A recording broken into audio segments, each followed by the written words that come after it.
Welcome back to the Wealth Actually podcast, the show that features artists, entrepreneurs, experts, and commentators that will give you the right knowledge, planning, and guidance so you can preserve your assets and enjoy your wealth. Learn more and subscribe today at wealthactually.com. This podcast is for educational and entertainment purposes. It is neither investment, legal, nor tax advice and does not represent the opinions of the employers of the host or guest. And now, here's your host, Fraser Rice. Welcome back to the Wealth Actually podcast. I'm Fraser Rice. Dating apps combine many controversial concepts: technology, sex, societal change, economic intrigue, and the law. We're just in the early stages of understanding how dating apps are affecting the way people interact. Our legal system is just now grappling with how to deal with bad actors in a world where accountability is scarce. To lay the groundwork on these concepts is Irina Manta. Irina is a professor of law and the founding director of the Center of Intellectual Property Law at the Maurice Deane School of Law at Hofstra University. Professor Manta's research spans legal issues involving intellectual property, torts, the internet, privacy, national security, and immigration. A graduate of Yale Law School and Yale University, she co-hosts the dating podcast Strangers on the Internet. Welcome aboard, Irina. Thank you so much for having me. Well, this is a real treat. We have a bunch of mutual friends, but one of them in particular put us together and said, Frage, you really ought to talk to Irina about her research into really the ramifications of dating apps and what that looks like from a legal perspective. Maybe take us through a little bit about what your work comprises right now. Well, it's a lot of different issues. I really started on the legal side with the question of what kinds of lies are people telling on dating apps, and at what point does this enter the realm of what I and others have called sexual fraud? So, for example, if somebody gives a piece of information on a dating app that is false, such as I am single when the person is actually married, and then somebody else has sexual intercourse with that person, should that be legally actionable? Because but for that lie, that individual would not have had sex with the person. And ultimately, I believe that for some types of lies, the answer to that should be yes, because the harm can be much greater in some situations than some of the more minor financial frauds that we do legally punish. So as you look at that, how do you divide the harm in terms of maybe say criminal versus civil, money damages versus maybe rape or more criminal concepts? How do you think about that and divide that out in your framework? I think it gets tricky for multiple reasons, but what I've tried to do in my work is really to come up with pragmatic answers. So there are certain types of laws that we're just not going to get passed because the support for it is not going to exist. And so what I might prefer theoretically in my mind or what someone else might prefer might just not be something that's doable. So I tried to figure out, okay, what can we actually do? And that's why I proposed initially a framework where people would be able to go to small claims court and recover whatever the maximum amount is that the small claims court in that jurisdiction allows. And I would make it a set amount. We talk about statutory damages in that context. So somebody might only recover $5,000 or $10,000. And you might think, well, in some cases, that's not really enough. So somebody managed to string someone along for 6 months, waste their time. Maybe during that time, their biological clock was running. So the damage could be significant. There could be financial damage also if the individual spent money on the fraudster. But at the same time, it is something that I think is more realistic than having massive tort lawsuits, which is the kind of thing that has been proposed for a long time but hasn't happened. Now, the damage and the problem is much accelerated in the dating app era because a single predator could fool hundreds of people in a year. And that was really difficult to do earlier. Help me think about this a little bit. So you have sort of the guy from Three's Company who used to go down to the Legal Beagle, sort of a ladies' man. And I'm sure there was a lot of puffery around his qualifications around this, that, or the other thing. What distinguishes what you're seeing, the one-on-one portion of it versus maybe the digital overlay of the digital app structure? The biggest difference is definitely that of scale.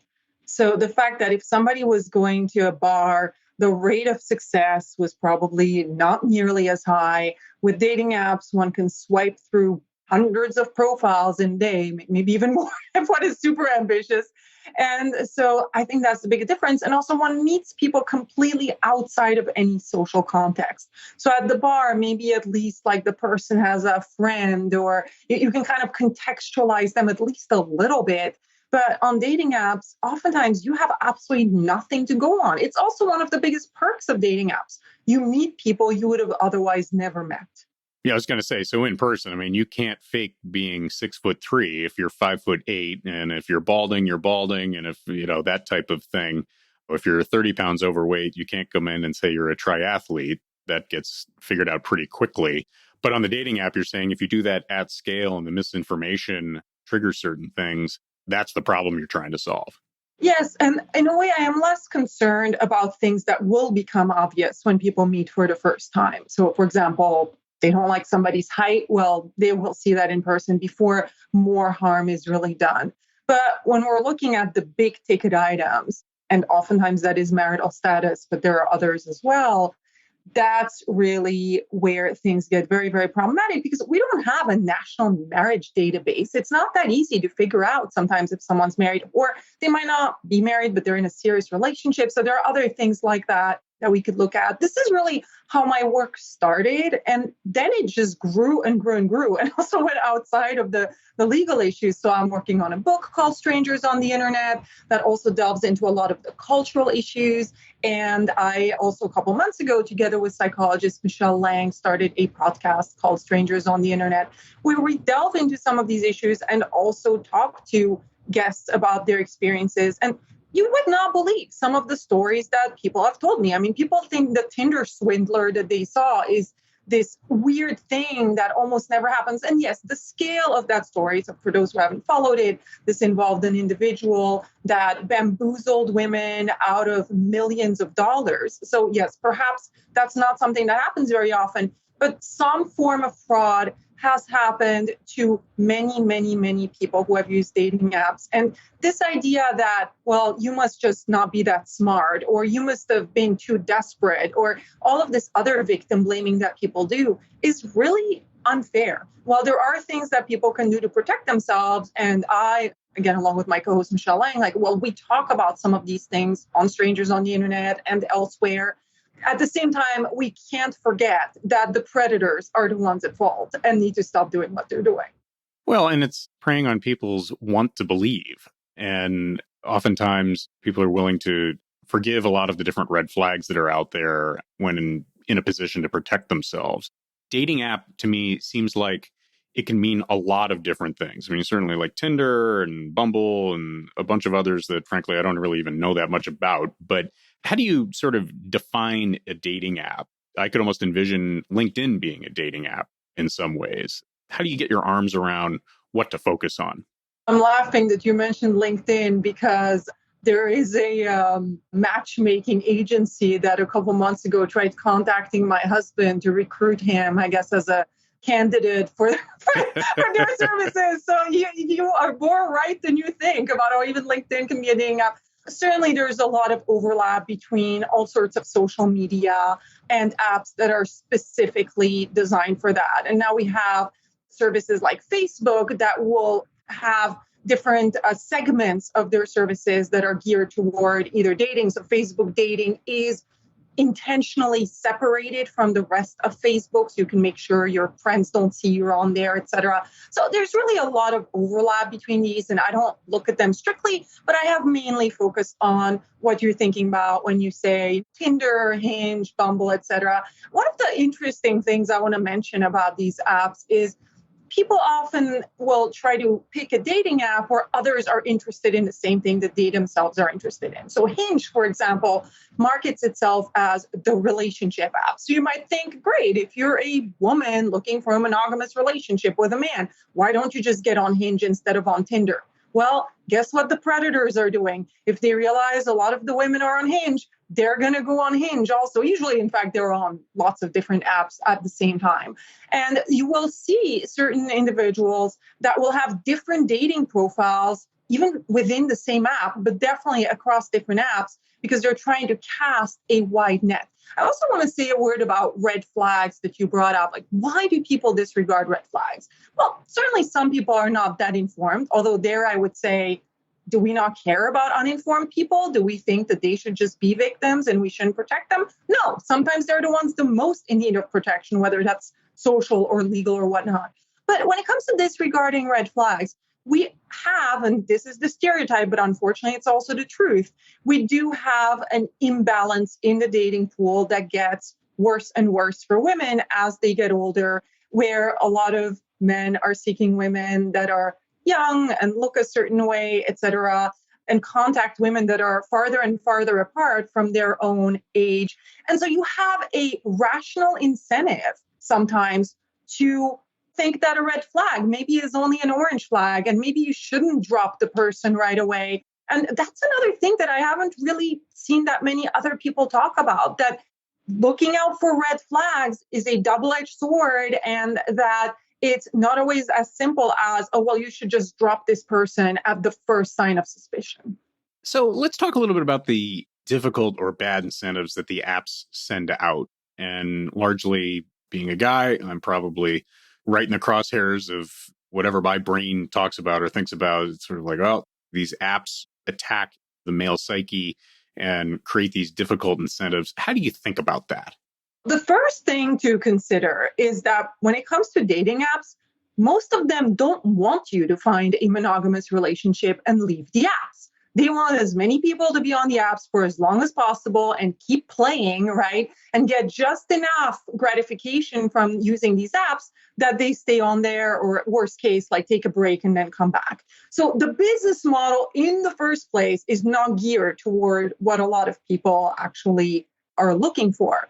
The other issue is now people can just choose to swipe through a whole bunch of people, meet up with a whole bunch of people. If, let's say, somebody is just looking to hook up, well, if they can't find someone that will hook up right away, they're just going to move on to the next person. Or if anyone wants something a little bit better, like, oh, I don't know, being treated with politeness and courtesy and not experience inconsistent behaviors and all of that kind of stuff, why bother with that person? Just move on to the next person and the next person and the next person.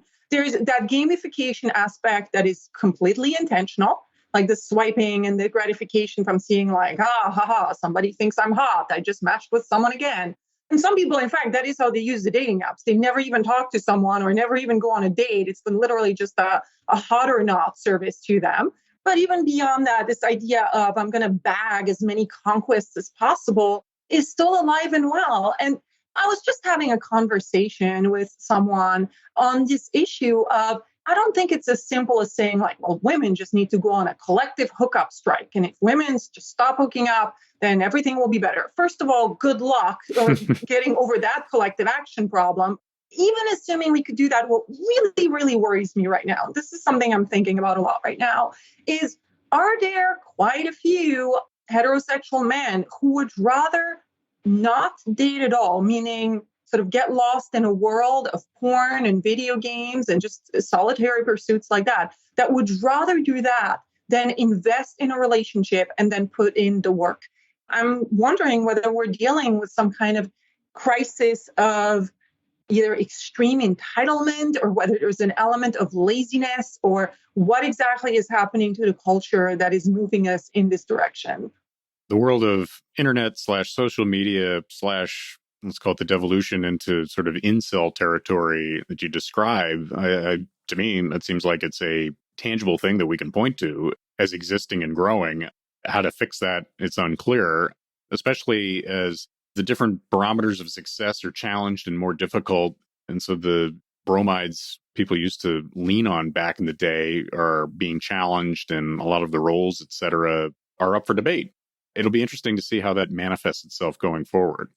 As far as I know, I was the first legal scholar to use the word incel in a law review article, at least as far as it did this ago. And it wasn't that long ago. Like, the term had been around culturally by the time I wrote my Tinder Lies article. And that's sort of interesting in its own right, that like as far as the legal scholars are concerned, this is really just starting to get interest and traction, and it's becoming more interesting from a political perspective. But I also think we need to be careful not to romanticize the past. When we think about how many people in the 50s, 60s, 70s, and later to this day were stuck in bad marriages. Like when we think about the stereotype of the emotionally absent husband or father who's just staring at his newspaper instead of at his wife, just watching football with his buddies instead of being at home.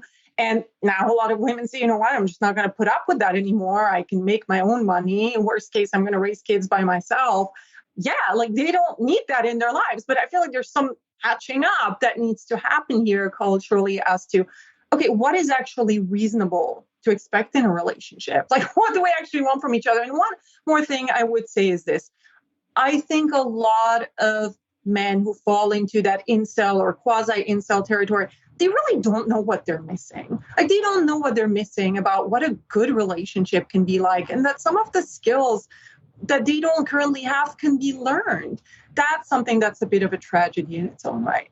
So as we think about let's call it the injection of accountability as people engage in these dating apps, et cetera, accountability leads to costs / damages / effects when you lie or misrepresent online, et cetera. Maybe take us through some of that. You're a professor of law, and so you're looking at this through that prism as well. What are you finding? Unfortunately, right now, there's not a lot of accountability to be had. I think we're dealing with a larger crisis of accountability in our society. And we have seen some of that during the ongoing COVID-19 pandemic, where people don't want to have, some people, of course, not all people, some people don't want to be accountable to other people, literally don't care if they kill off or disable other people. This is what we're talking about. I mean, it's like whether somebody is going to go home and cry because you pretended like you were going to have a relationship with the person. It pales in comparison with some of the larger issues we're dealing with. But again, it fits into them. So how do we add accountability? For one, the apps themselves certainly could do a better job in terms of weeding out offenders and kicking people out. And one tricky thing that has happened is sometimes it can swing in too far in the other direction, where if there's a complaint about someone, well, they're just going to kick the person out. And some women have experienced that also, and they often don't even know, like, what did I do? And so we've seen, and this has been covered a little bit in the press, we've seen some men complain about women just because the woman didn't want to sleep with them or whatever. So they just make something up to get her kicked off the app. So we need better mechanisms on the part of the app operators, and that's going to take money, because somebody is going to have to actually look through these complaints and decide what is real and what isn't. And then we have the legal level. Like I said, one thing I've proposed is these small claims court mechanisms where even if the amount somebody could recover is small, at the very least, sort of these serial predators would probably get sued over and over and over again until they have a real financial incentive to stop their bad behaviors. So I think social fabrics and social help can be of assistance here. So there are some groups that have sprung up, for example, where women share information about men that they meet online. Some of these groups have grown rather large. One of them is more than 50,000 people. And they have their own problems. But this is kind of what people are resorting to because there is nothing else out there to hold people accountable and at the very least to warn other people from what's out there. You bring up an interesting point about the small claims court system and using civil measures to either address damages or otherwise punish offenders either frequently or even maybe just not frequent, but sort of gross violations. Do you worry about an explosion of lawsuits on that front if not properly modulated? I could envision a $1,000 to $10,000 compensation system to redress bad behavior. Suddenly that metastasizes into something that maybe wasn't intended to fix earlier on. I think we will get a lot of lawsuits because it happens a lot. So we're going to get a lot of legitimate lawsuits, first of all. Are we going to get some illegitimate ones? Absolutely. But we also have legal measures against some of these things, right? If somebody truly engages in defamation or truly gives a false testimony before a court. We have mechanisms against all that, and I think we should absolutely use them. So at the end of the day, it is certainly a matter of cost and benefit. But right now, there is a huge cost that is borne in significant part by women, so it's not equally distributed. And look, while not all victims are women, most of the perpetrators of the really serious offenses are men. And there are certain things, you asked me earlier about criminal law, there are certain things where I do think we should make greater use of criminal law as well. And that's where we're talking about things that essentially fall into sexual assault. So in a lot of states, for example, you still can't pursue someone criminally that easily for stealthing, the act where a man will remove his condom without consent during sex. And that's something that's been taking activists a lot of work to really get out there, get put on the table. What we've seen historically is courts saying, oh, well, I don't want to get involved in intimate matters. I don't want to get involved in he said, she said, et cetera, et cetera. Well, that was the excuse when we didn't really want to deal with rape and sexual assault and sexual harassment and all of these things also. These are all intimate matters. And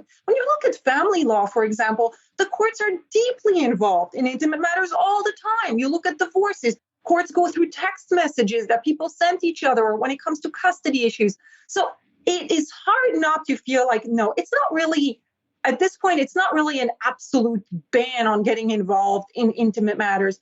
It's really about the fact that you, the courts, and you, the legislators, refuse to recognize the harms. And you might think, oh, well, if it happens just once that somebody, I don't know, had sex with someone under false pretenses and they wouldn't have done it otherwise. Think about what it means when somebody deals not just with one predator, but with many. And again, that can easily happen because there are so many of them out there. So people think, well, I'm a good guy. How many bad guys could possibly be out there? Hey, I'm happy to tell you about it. Let me give you just one example. Columbia Journalism Investigations did a study and did essentially a survey of women on dating apps. 1 out of 3 of these women said that they had experienced sexual assault. 1 out of 3.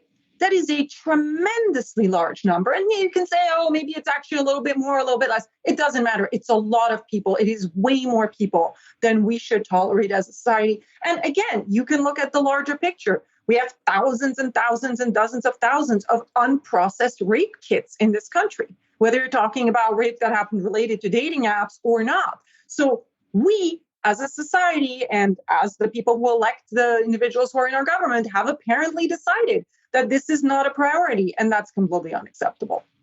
I'm sort of thinking this through in terms of sort of a big concept that almost screams for regulation in many ways. And in the financial services world, we regulate. You can't really have anonymous accounts anymore. Ultimate beneficial owners have to be disclosed in order to access the financial services world.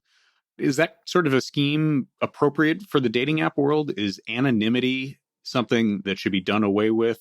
And then I guess if someone were to regulate the dating app ecosystem, who would you think would be a good candidate to do it? Well, it gets tricky here also because some individuals don't want to hand over their data for good reason, because we have seen a lot of data breaches when it comes to these companies. So that is definitely a concern. Now, there is more that we can do in that area. Certainly having regulators like the FTC and others involved is a possibility. So this is a consumer protection issue on some level. So that's one thing that we could think about. But certainly requiring the dating apps to require that information, but also to store that information safely, perhaps is one of the things that we need to think about at this point. Because again, the scale of the harm is too large. And the fact that you can just sign up with an email address or just sign up with the Facebook account is too easy. One of the things that I often get asked is, why can't the free market fix this? What if like a company said, well, we're going to be the safe one and we're going to require a lot of information. Why not go that route? I'm going to give you an example, an anecdote for why that's difficult. So there was an individual that actually tried to start a dating app that would be safer for women. He was absolutely horrified about all the awful stories out there. And he built an app called Gatsby that sought to really provide the kinds of protections that a lot of women would like to see. He actually managed to get 80,000 users signed up for that app, which is great. It's really, really hard to get people signed up for these kinds of services where you kind of can't start that service until you have a lot of people on it. Nobody wants to be on a dating app that has 5 people. Now, he has these 80,000 people. Well, what was the problem? More than 90% of the users, I think even more than 95% of the users of that app were women. So a lot of men don't have the incentive to sign up for that app. They're perfectly satisfied with what they're getting on the Tinders of the world, et cetera. Another thing that we can do and that we could legally require is that one of the things that's happened in Australia as a result of pressure by the media is that Bumble changed its system such that if somebody unmatches you, their information doesn't immediately disappear on your end. And that is something that became important in rape cases where the rapist would unmatch immediately. And then the other person, if they hadn't saved any screenshots or whatnot, would be out of luck. So those are things that we could think about. We could think about regulating. Unfortunately, things move pretty slowly when it comes to Congress and these kinds of technological measures. And you're also going to have predators that are going to find ways around a lot of these things. So I think regulation is important. Sensible regulation is important. We can't make it so expensive to use these services that it essentially keeps a vast percentage of the population out of them, right? So that's the counter here that we always have to consider.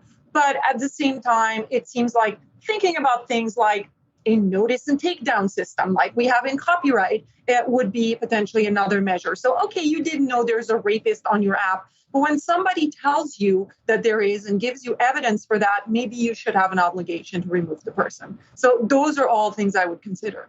This is a fascinating topic, and I actually think we ought to have a follow-up on this in a future episode because we're at such an early inning stage of what's going on here. As things come up, cases, incidents, et cetera, I'd love to have you on again on this front. On a final question here, have you interacted with the dating app companies yet? Have they got an opinion on your research? I imagine they probably have a strong one and probably not too positive. What does that interaction look like? I have interacted with some. So I will say that I have done a bit of consulting for a new dating app. That's one thing. So where I really try to bring some of my knowledge about safety measures to the fore. And when it comes to the larger dating apps, I have interacted with someone who's in charge of safety issues at Match Group, and I learned some interesting things that way. But my sense so far has been when I've kind of offered my services or to meet up with someone from that app or talk about that, I have not really gotten a lot of interest so far.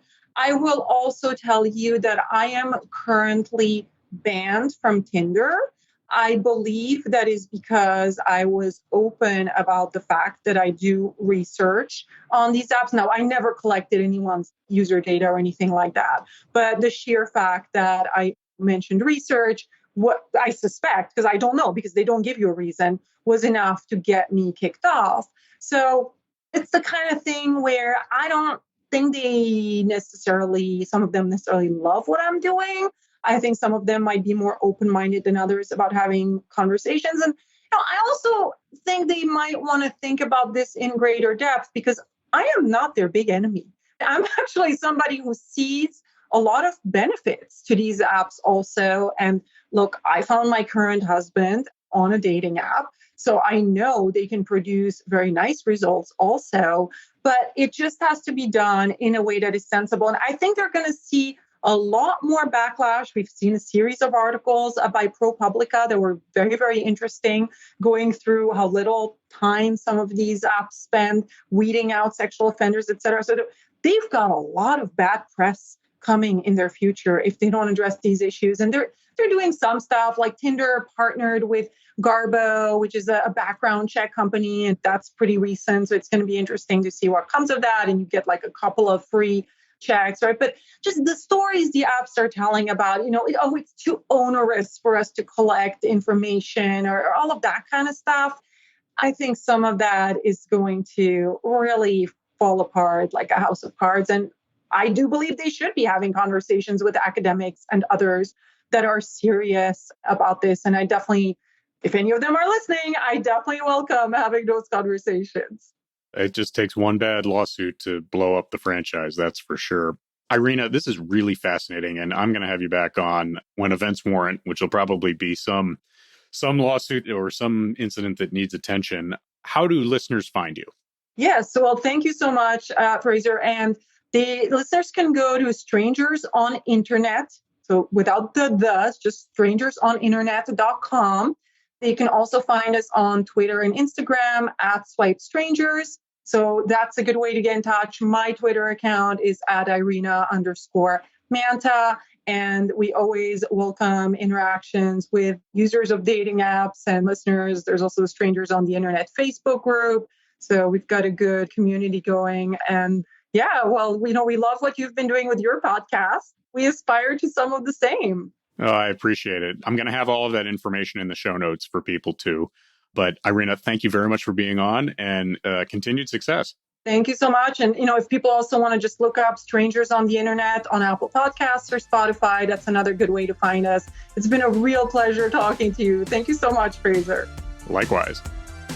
Thank you for listening to this episode of Wealth Actually, hosted by Fraser Rice, author of the book Wealth Actually and a leading private wealth manager. Head on over to wealthactually.com where you can subscribe to this podcast, get your own copy of the Wealth Actually book, and connect with Fraser directly. We'll see you next time on Wealth Actually. Fraser Rice is an employee of Next Capital Management, LLC. This podcast is not investment, legal, or tax advice, nor does it reflect the opinions of Next Capital Management. Any opinions represented in the show are Fraser's individually and not an endorsement of the guest.